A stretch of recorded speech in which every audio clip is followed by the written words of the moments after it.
Hello, traders. FX Pip Collector here. Today is Wednesday, November 12th, and this is my analysis for the US dollar Canadian, and we're on the daily time frame to start with.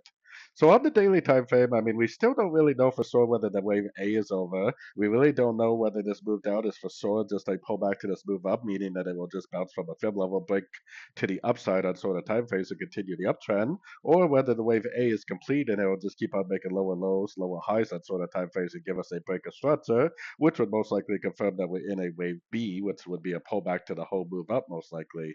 So we don't really have to know any of that information, do we? Because we would just follow along with the trend.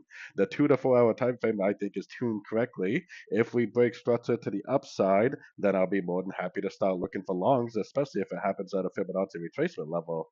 On the other hand, if it just keeps on making lower lows, lower highs, never gives me a break of structure to the upside at a Fibonacci level, then I will just continue to simply look for shorts every single chance I get.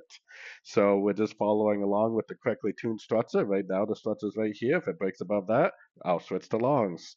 Anything that I see that is to the upside and it doesn't break structure, I will assume is just a pullback within this downtrend on the 1 hour time frame, and I'll just continue to try to go short every single chance I get. So anyways, don't forget to check out my website, linked over here in the corner. And as always, thank you for watching and happy trading.